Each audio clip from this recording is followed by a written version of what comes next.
Hospitals. Somewhere that I'm sure few of us want to go, unless absolutely necessary.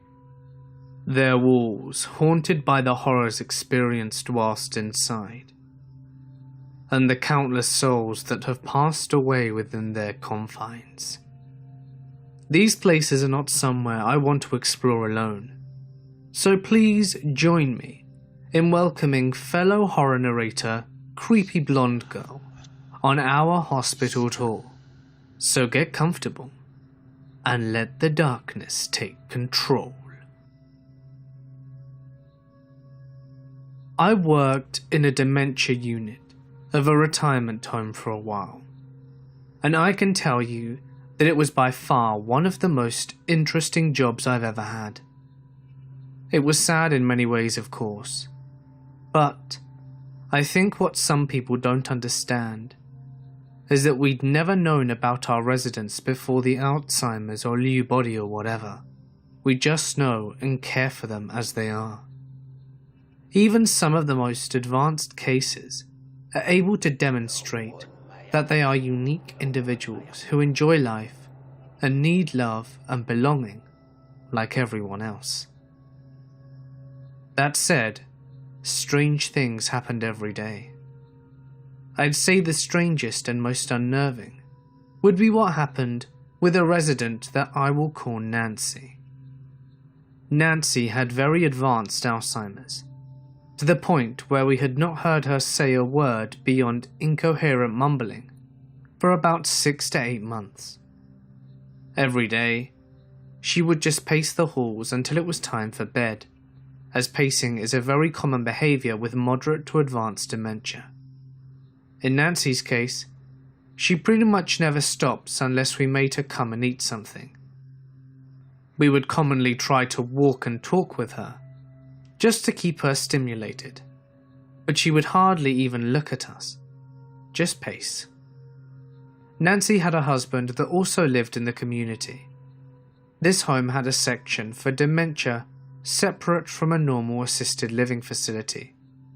Her husband Wayne lived in this other section. He would visit his wife every day until he himself became so sick he was confined to his room.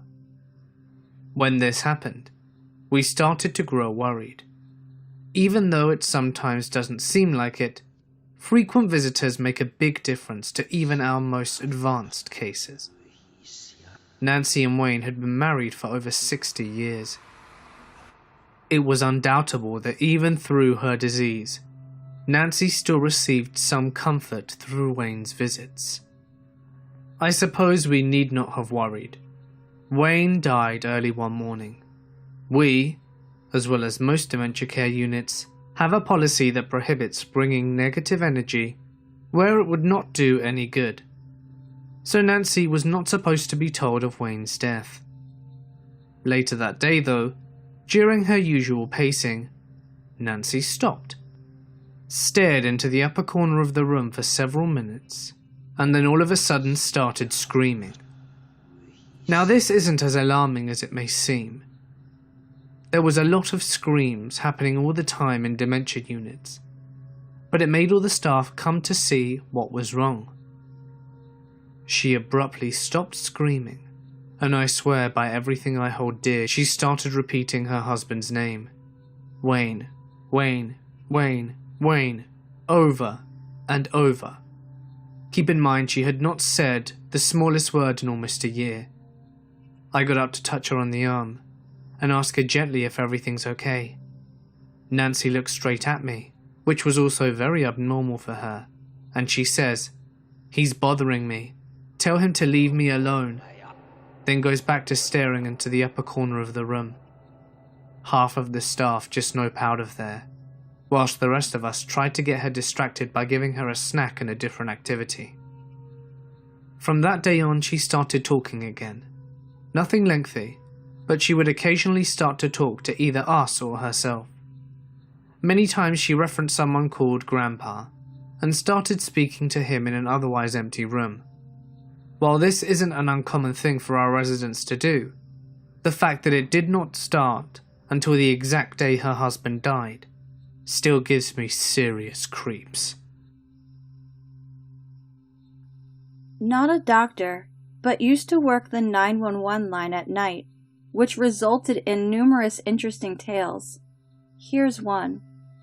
Most nights were long and boring for me, as the phone didn't ring much, and I was mainly in charge of the fire department dispatch, as that's where I worked, and I was just doing a rotation in there, but I was still on the 911 line and coordinated with other agencies, police, medical, so forth. Often I'd come in, hook up my 360, and kick back for the night, dealing with maybe a few calls that amounted to a whole lot of nothing.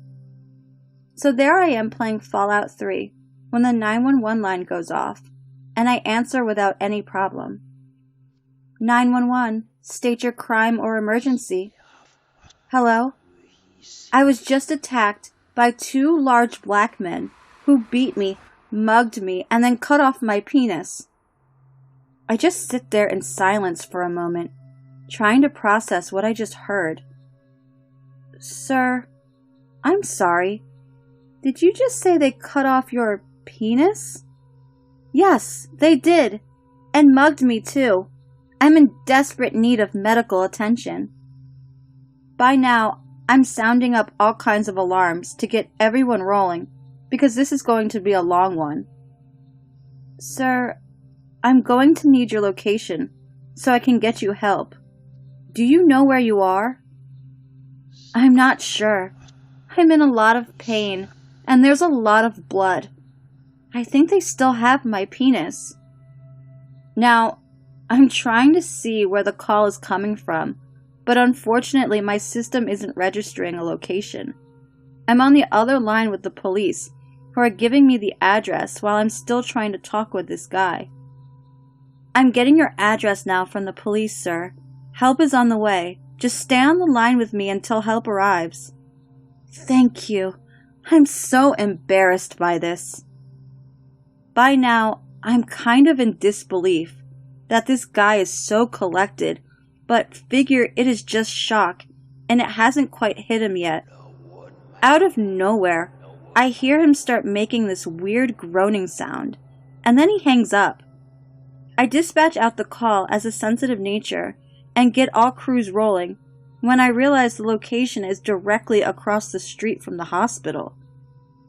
I try to call the number back, but get no answer. However, the 911 line rings again, and it's the same guy saying the same thing and starting to sound a bit more panicked, wanting help. I try to keep him calm and can hear the sirens in the background, but this only causes him to freak out more, and I can't really understand what he's saying anymore.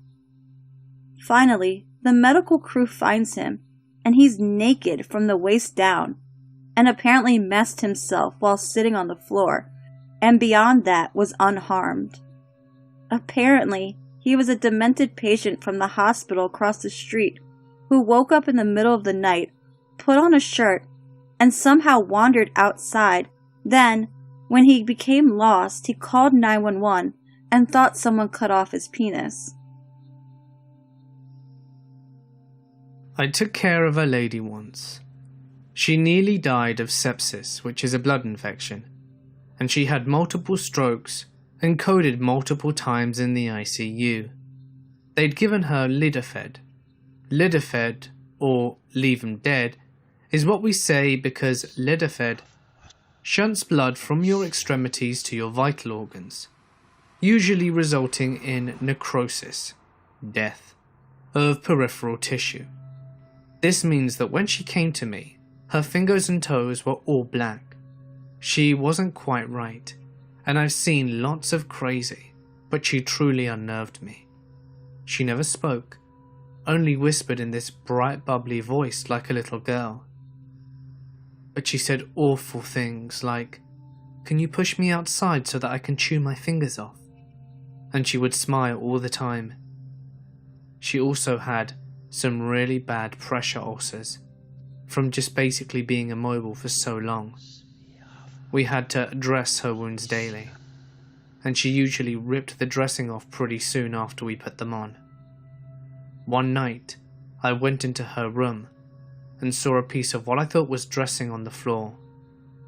Upon a closer inspection, it was a chunk of her own skin, a partially healed skin graft to be exact, and it still gives me shivers. People turn batshit crazy and creepy as hell when they get really sick. There's even a term called ICU psychosis. And trust me, it's real. Anyway, the creepiest that takes the cake for me is this. I'm an ICU nurse, by the way. I had a patient who was admitted for an overdose. Very long history of mental health problems. She was thrashing around in bed, very combative, kicking people's asses for days, totally incoherent. Well, the night I had her, she started making decent sense, but still not oriented at all.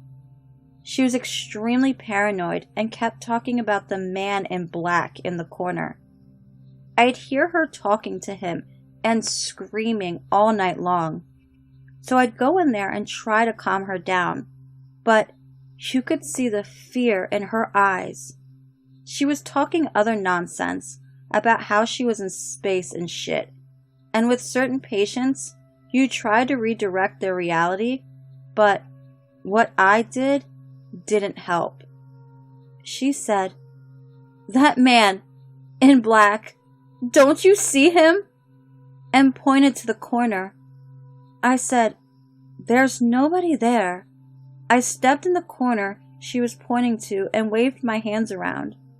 While I'm waving my hands around in the air, she had the most horrifying, terrified look on her face that actually scared the shit out of me. It was like I just had assaulted the man in black. I said, "See, there's nobody here." And she said, in a matter-of-factly, "You stupid dumb bitch" kind of way, "That's what you think." I promptly got the fuck out of there. I was a certified nursing assistant for about 8 years before the stress of the job destroyed my lower back. I worked in a memory card facility. We handled everything, from the early stages of dementia to the end stage Alzheimer's.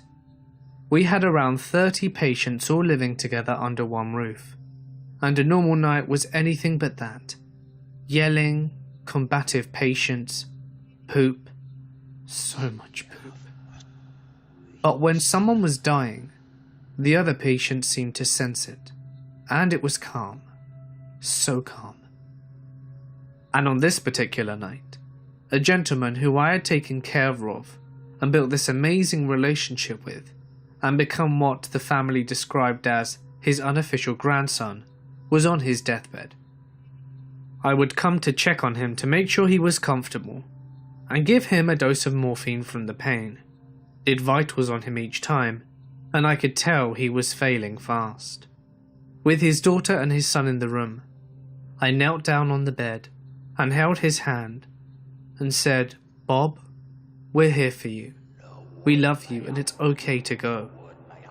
He ever so slightly turned his head and winked at me, something he would do when he would tell me a joke or make a comment that went over the other patients' heads. He gripped my hand hard with his giant farmer hands. I cracked a joke about how I wish I were a young and beautiful nurse doing this instead of a 6'4" guy, and he chuckled. I checked his vitals and he was going. I was taking his pulse and I could feel it slow. Then, nothing. I heard his last heartbeat. It was surreal. I could feel the emotions rising in me, whilst I closed his eyes for the last time. His daughter knelt down and hugged me from behind and we both sobbed. After what seemed like to be forever, we stood up and I made the call to have a doctor come and verify the time of death, and to have the body removed. I wasn't in the right state of mind because I'd lost someone that I had been so close to. After all the craziness of the night died down, and he was gone, and I had talked to his daughter and she left, whilst I was sitting alone at the dinner table, and two of the other residents walked up to me. This is the creepy part. These two believed they were married, and thought it was still the Reagan era, and even in a good day, they were pleasantly confused.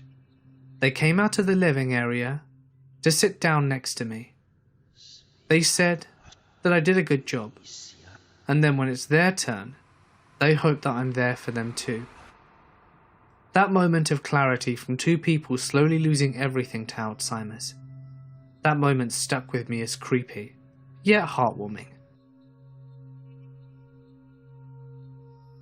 My mom works in the local ER, and she sees a lot of interesting stuff. I'm relaying the stories she's told me. Once, there was a guy who'd been stabbed, who was being wheeled in, and he was still in shock, so he wasn't really feeling the pain yet. He was eviscerated, and was holding his intestines trying to push them back in, and the docs and nurses had to restrain him from trying to do so he wouldn't damage them further. To anyone who's had bile drains like me, this will make you cringe. A guy in prison has end-stage liver failure and has external biliary drains. These are drains that are screwed into the bile ducts in the liver. He gets into a fight with another inmate, and the other inmate grabs the patient's bile drains and rips them out. Jeez, just typing that makes my stomach hurt in sympathy pain. I had bile drains for the same reason for months on end, and just the slight accidental tug on them hurt like holy hell. A patient came in with a large abscess that requires lancing. The doctor goes in and starts injecting lidocaine to numb the skin before cutting.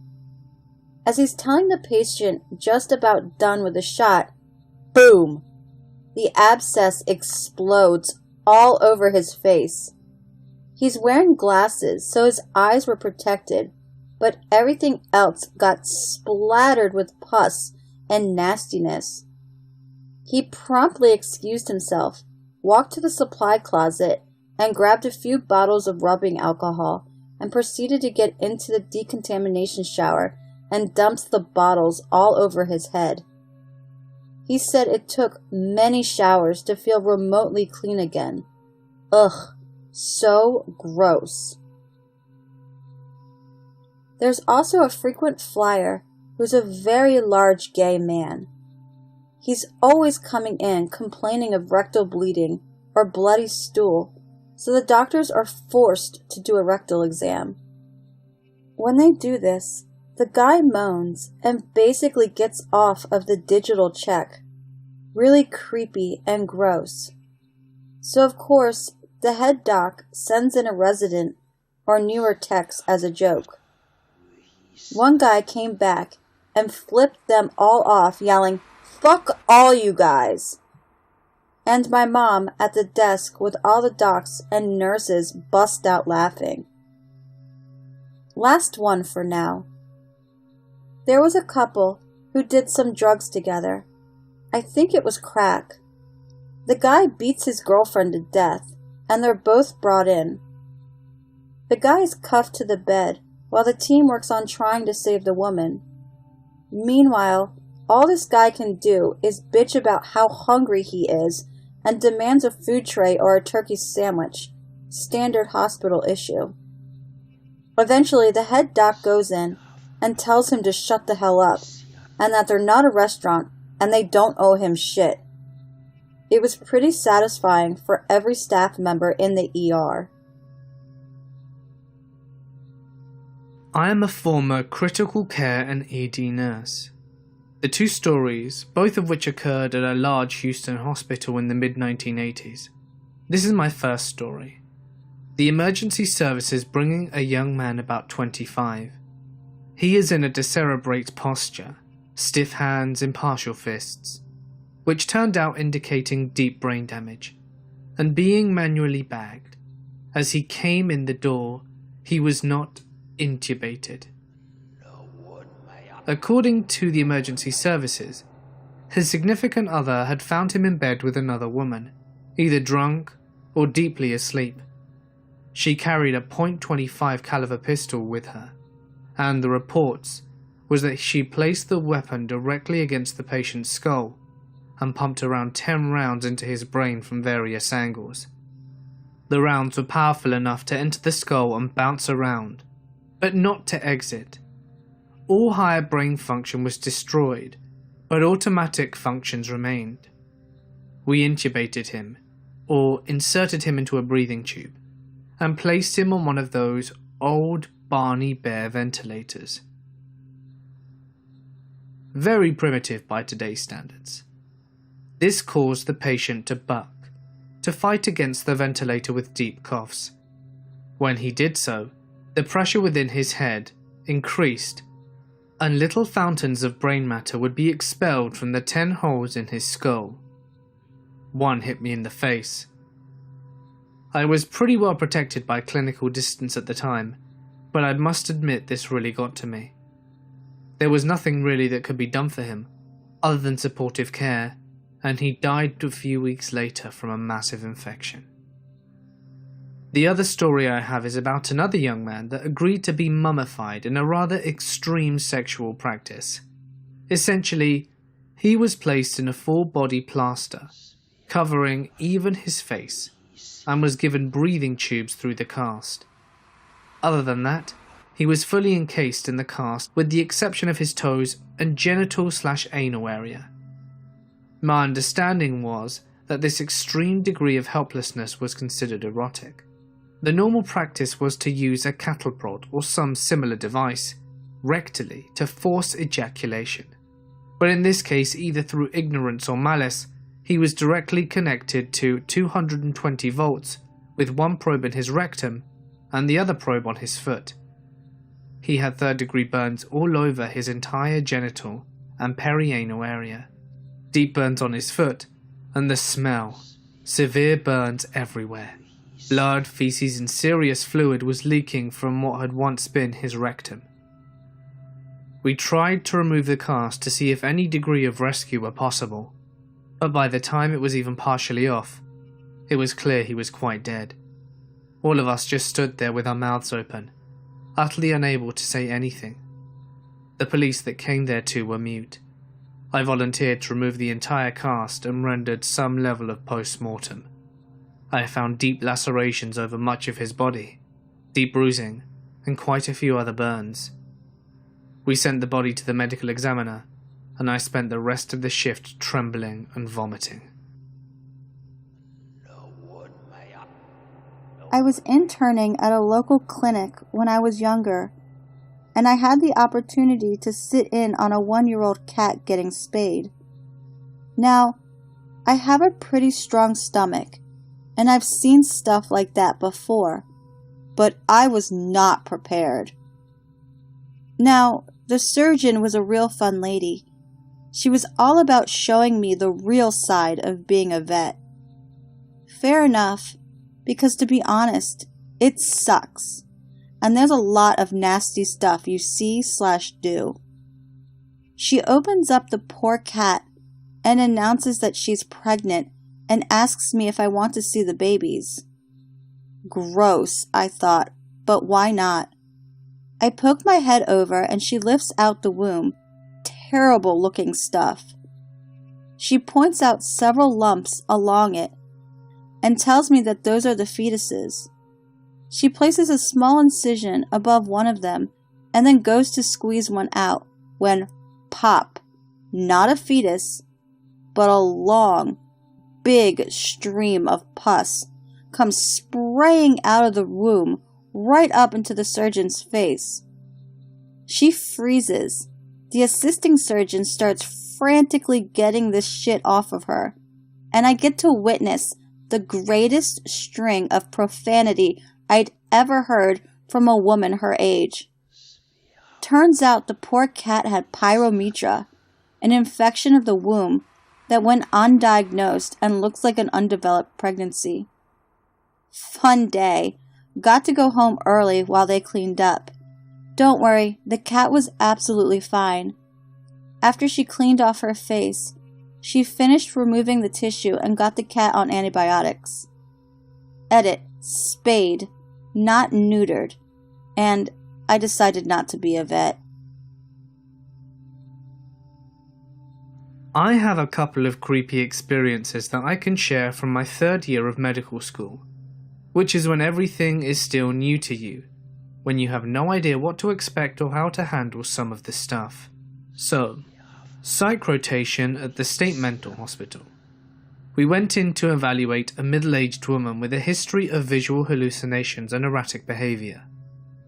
Through most of the interview, she looked at the floor and responded slowly with one-word answers. Very flat affect and clearly schizophrenic, but not really endorsing any of the symptoms that brought her to the hospital.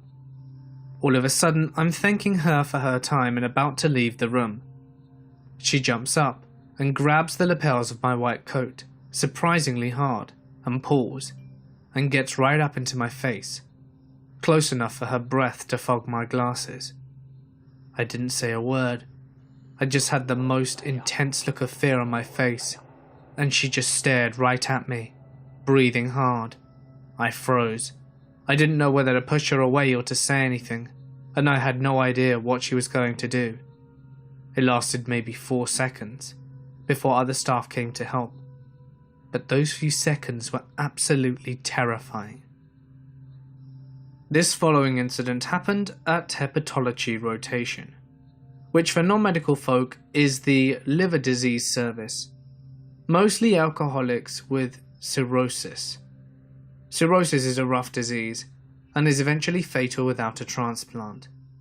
Alcoholics tend to not qualify for transplants, in general because most of them won't stop drinking, and don't have adequate social support, and are too deconditioned to do well after the transplant, and we only want to give our short supply of organs to those who will get the most medical benefit. You don't want an alcoholic to get organs, keep drinking, and not get out of bed after the surgery, only to die next year anyway, or scar up the next liver from alcohol abuse. So anyway, most of the patients I saw were in that situation, with bad symptoms and no hope for a transplant. Most of them had severe hepatic encephalopathy as well, which is delirium and confusion because of basic metabolic toxin waste that builds up and affects the brain because the liver can no longer get rid of it. I remember one patient who was really out of it, couldn't even get words out, just grunts and moans. He didn't have long left, and the family had just decided to stop treating the disease and make him as comfortable as he could so that he could die at home in peace. I walked in that morning to stop and get some meds, get him ready and send him home to do my physical discharge, and he's sitting up and eating a bowl of cereal looking lucid. It surprised the hell out of me. He normally couldn't control his movements at all. No way this guy could manage to eat cereal or hold a spoon. I cautiously asked how he was doing today, I hadn't heard him utter a word the whole month he'd been there. He'd been on my service, and he said, "I'm dying soon. I haven't got a lot of time." My jaw about hit the floor. Then he was out of it again. He dropped the spoon and spilt the cereal all over himself. I figured the lucidity was some sort of freak occurrence, and I went to their bedside to examine him. Halfway through the exam, he stops groaning and looks lucid again and says, "Well, I'm out of here," and then immediately slumps back into a V-fib arrest. I think about that moment every time I have a dying delirious patient. I'm always half expecting some crazy moment where they become lucid and call their own death like that. I always wonder how he knew, or what feeling he had to make him say that. I'm not even a doctor, so this most likely isn't relevant. But I've spent months of my adolescent years in the city's children's hospital, incarcerated in multiple wards, most prominently the psych ward. After 9 p.m., there are nurses on guard duty patrolling each dormitory in case anybody tries to escape and harm themselves during the night. The dormitories are very small, only 4 rooms holding up for 2 people, so it's particularly impossible to get past the guard. Regardless, I kept my door locked. At around 3 a.m., I'm awoken from my slumber by breathing. I disregard it, assuming that it was my roommate, before remembering that my roommate had left the day before. Nope, it was the fucking manic-depressive bipolar girl who managed to sneak past the night watchman, unlock my door, and watch me sleep. I have no idea how long she was there for, but she just smiled at me and then backed out of my room like nothing happened. When I woke up, there were tiny shards of plastic and glass all over my floor. That place was fucking mental. No pun intended. Edit. Another story. When planning our activity for that day, a nurse named Henry, not his real name, deemed ice skating too expensive. This really upset the bipolar girl, who wanted to go ice skating really badly. Later, we found a piece of paper on the dining room table which said, "Ice skating. Kill Henry. Kill Henry. Kill Henry," sprawled in felt tip all over it. She also had narcolepsy, so I took revenge by taking photos of her napping in class at every opportunity. I work as an emergency medical technician. A few years ago, I came across the most horrifying thing I've ever seen. So to set the stage a bit, in the middle of August, and it's over 90 degrees outside, or 32 degrees Celsius, with 70% or higher humidity. Really miserable conditions outside. We get a call to help the police with a welfare check. Basically, the police knock on an elderly person's door to make sure they're alive or need help. This was after the neighbours had gotten worried about an over 90-year-old woman who lived in the house. She hadn't been seen in about 2 or 3 weeks. The responding officer checks all the doors and windows and gets no response. So we pull up the contact info from my last visit to her house. The young go-hung rookie cop got the okay to break in to check. So he goes to break down the door, he runs up and kicks it, and slips as he gives the kick, and falls into a bush. He finally got it right the second time and knocked the door. Meanwhile, me and my partner are laughing our asses off at him. The next moment he sets foot in the house and turns right around. He was stopped cold by the smell. That's when we knew we didn't have to find a patient, we had to find a body. So, a little more background to the environment. This house did not have air conditioning, and was sealed up tight. No windows were open or anything. Add in the temperature outside the previous months, and you have an oven for a house. We were walking into a house that had a dead person sitting in it for over 2 weeks in an oven. So we go inside and the most horrific, eye-watering smell hits us. It's undescribable how bad it was. We could taste it, it was so intense. The only words I have for describing it was airborne death. So whilst we're gagging and trying to search the house, we finally find her body. She'd been taking a bath and somehow managed to die and fall into the water. Think bony, festering maggot soup. And that's what we saw in the bathroom. We took one look and noped out of the house. I still have nightmares at that sight. And the smell. The smell comes to mind whenever somebody talks about the smell of death. Not a doctor yet, but I used to work in assisted living. I had this one patient who would consistently ring her bell at night, just over and over. She hardly ever needed anything, just rang it because it was there. But sometimes, at night, I'd go in and she'd be sitting up in bed, in the dark, waiting for me to come in. And she'd tell me I needed to get her husband out of the room because she didn't want him there. Her husband had died years ago. Obviously, there was no one in the room but her and me, but she'd tell me where he was and ask me to make him leave. He's sitting right there in the chair. Tell him he can't be in here anymore. So I'd look at the chair and tell the invisible dead husband that he couldn't be there anymore. His wife prefers that he leaves. She'd do this not super often, but often enough that I would get a little freaked out about her room. One night, I came down the hall after she had rung her bell, and before I could get there, I can hear her yelling, "Nurse! Nurse! Nurse!"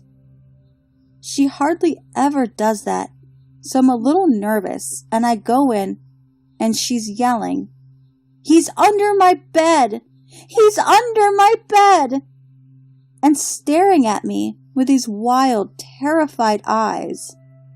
And I fully admit right now that this was absolutely not my finest moment.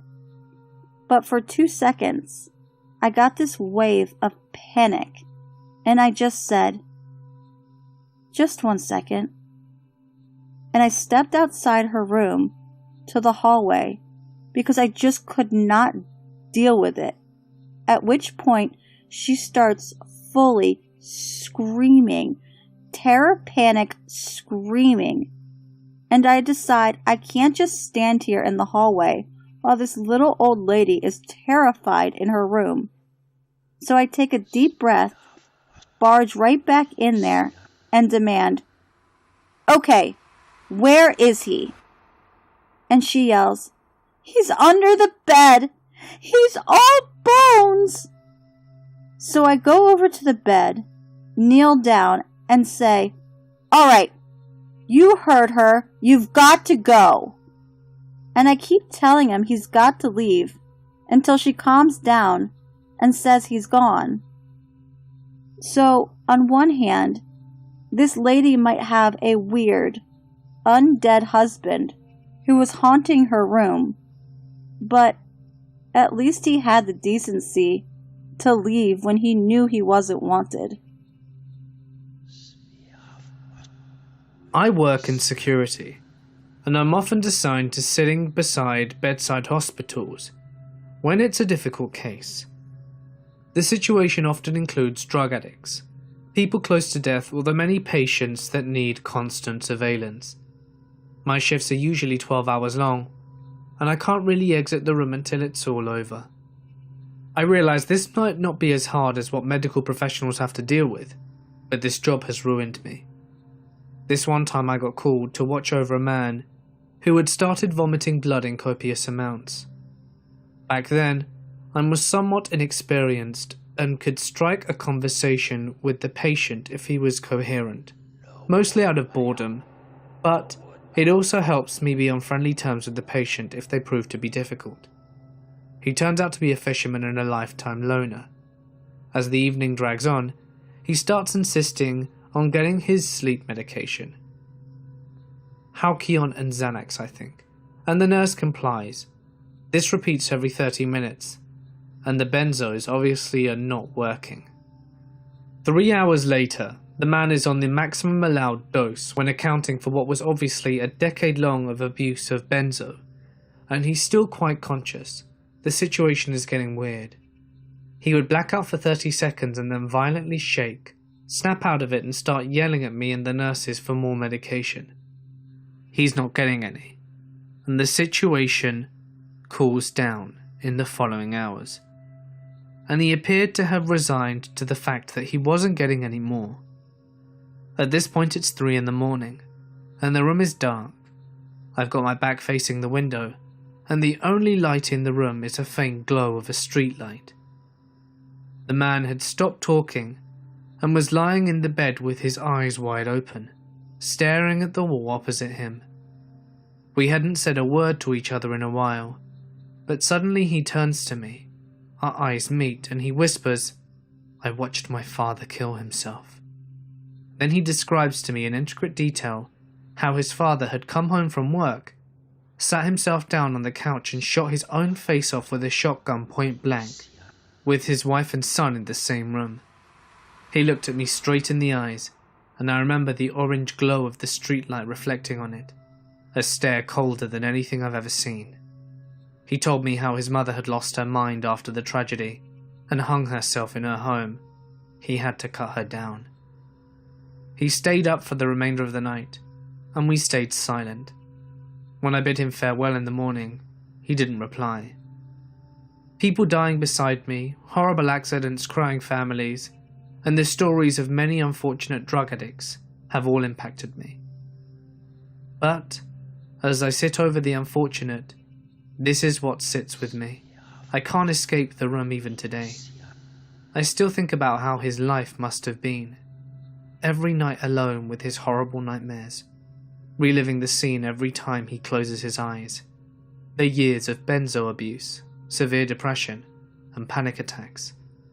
I wonder why he didn't follow in his father's footsteps.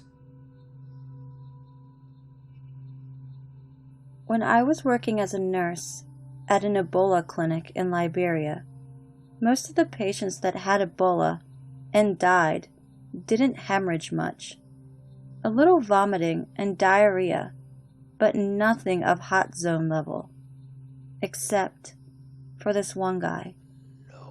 It was myself, a Liberian sprayer, and a Liberian nurse. We suited up to take a man out of the back of a Liberian ambulance, a pickup truck with a covered bed and a washable mattress. This guy was in his early 20s and was in poor condition. He crawled onto the stretcher we had laid down for him. He was sweating profusely, and his eyes were already blood red, the blood red of a man ready to die from Ebola. He didn't speak any English, just a spattering of capelli and moans. He rolled onto his side and vomited.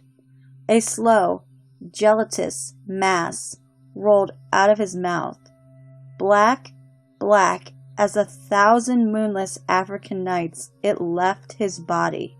Thick as an apple, it rolled out of his body and spattered against the canvas of the stretcher, covering my Tyvek suit from the knees down in dark blood. For those 2 seconds, when it was leaving his body, before it splattered on the stretcher, it was alive.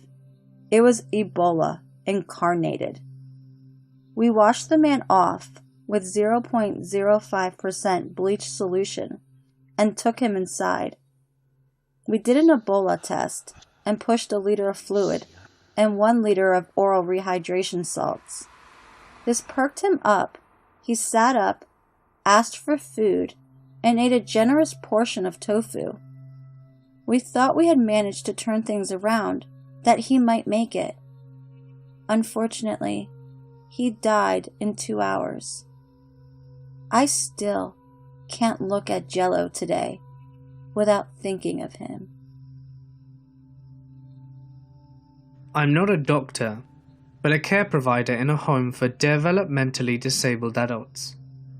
A long-time client whose mentality/interests were comparable to that of a 4 to 6-year-old would cover his head with bedding when he would go to bed.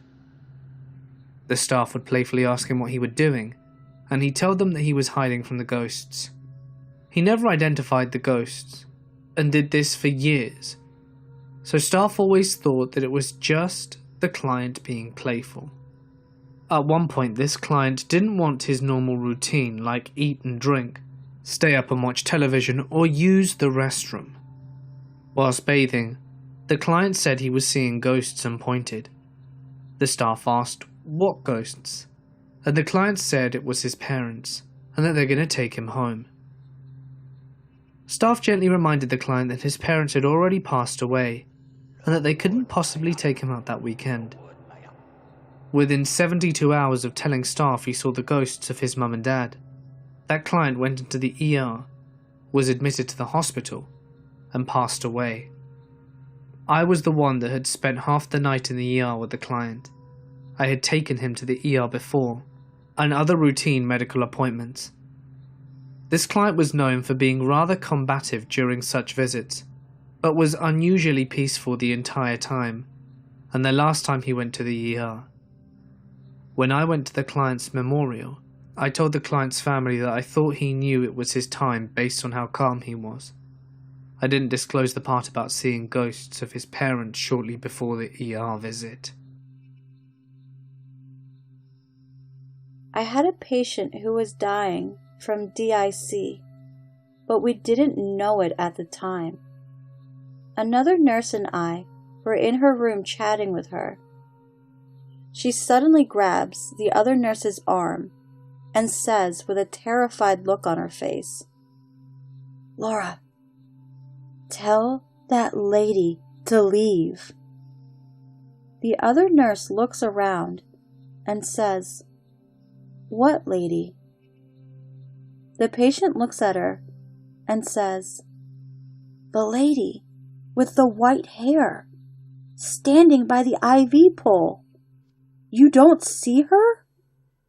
I don't mind the little boy that comes in with his ball, but she's really scaring me with that horrific look on her face." The hospital I work for has a long list of sightings of a little boy playing with a ball by the back elevators at night, where the pediatric ward used to be. Another time, on night shift, a patient puts his call light on. One of the LPNs goes in to see what he needs. He tells her a lady was just in his room asking for food, and when he told her he didn't have any, she disappeared out the window. The LPN jokingly says, "Well, next time you see her, you ask her her name." The next night, the patient puts the call light on again. The same LPN goes in. The patient reports the same exact thing and says, "She said her name was Julia." The LPN reports this back to her night shift coworkers, and everybody realizes that that's the room that the patient who stayed with us the longest, over a year total, which is unheard of in an acute care unit, had been in. Her name was Julia, and she was always asking us for something to eat because she was always hungry. She had a major digestive tract issue that kept her on a clear liquid diet for 90% of her stay. She had finally been discharged to a long-term care facility and ended up dying a few months after she got there. Apparently, she wanted to come back and visit and harass us for food one last time. I'm a paramedic.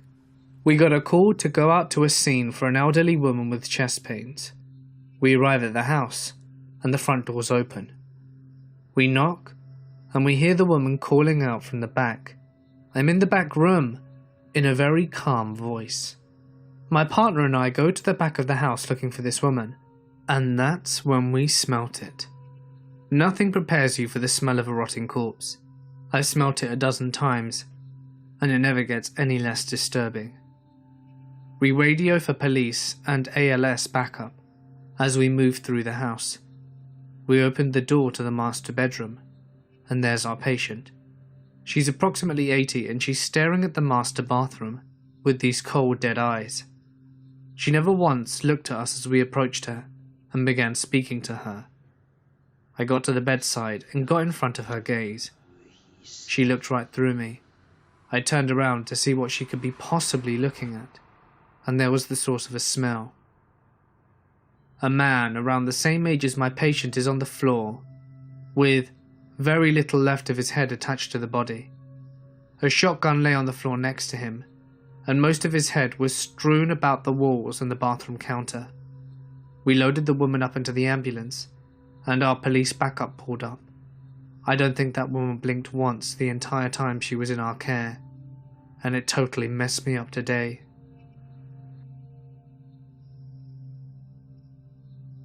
I was on ER duty during the final leg of my internship, and I must say, we get to see a lot of messed up cases every day, but there's one that stood out to me.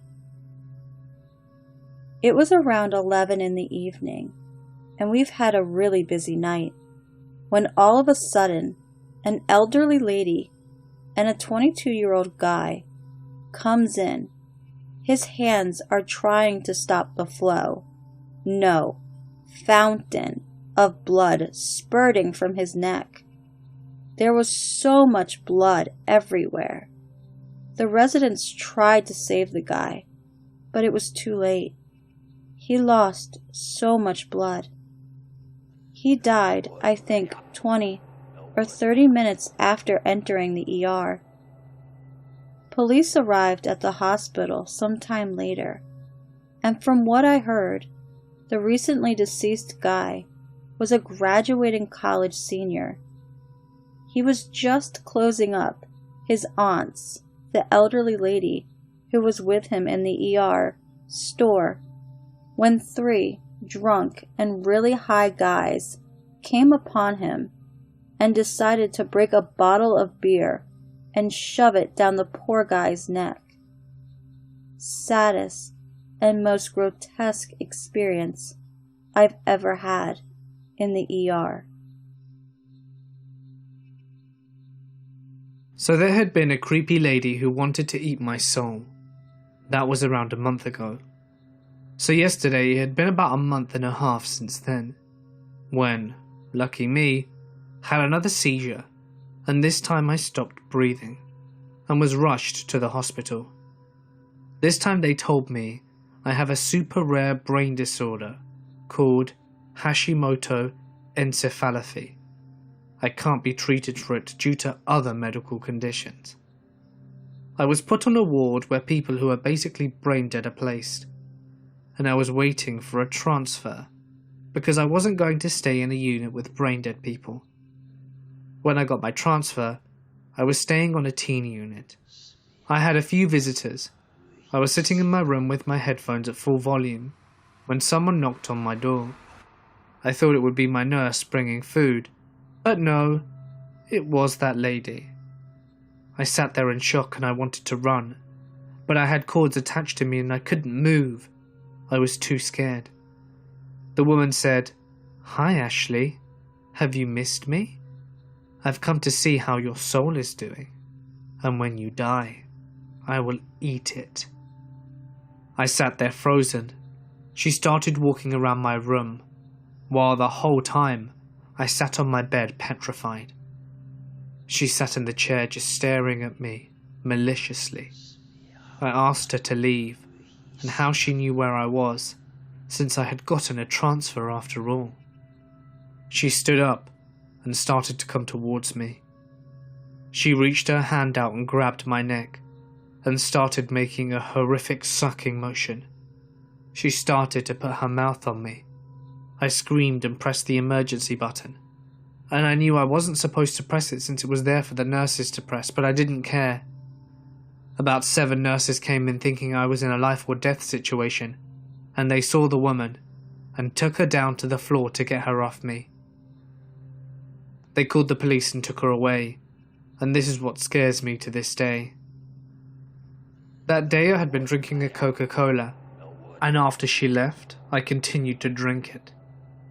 Not soon after, I started to feel very, very sick, to the point I became unconscious and was rushed to the trauma room, where they had to put me on full oxygen and medication to stop me from dying. The woman had tried to kill me. Thank goodness I was already in a hospital. Otherwise, I may have ended up in a morgue.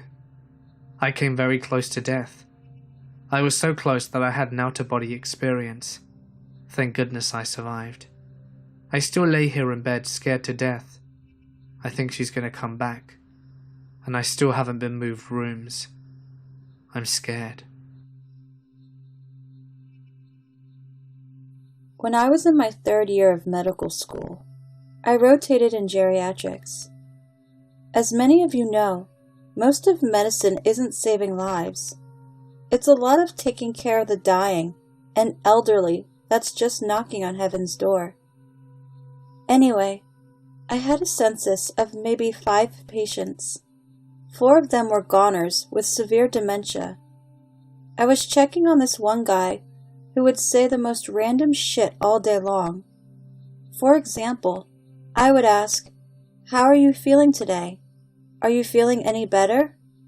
And I would get, "I really think cucumbers are the devil." One day, as I was listening to his lungs, he looked deep into my eyes and says, "I'm dying from the inside, and I know it. I don't have long left to live." Pure 100% lunacy. I was a little taken aback and checked with him and said, "You what?" He went back to stating, "I like taking pictures of shells. Don't you?" Short-lived, but the 5 seconds he was all there was incredibly creepy to me. Hey guys, it's Mort here, and thank you so much for listening. I would like to extend a huge thank you to Creepy Blonde Girl for helping me with this video. Let me guess. You're thinking this is the end of the video, and now you're gonna have to find something else to watch. But whoa now, for I have the solution.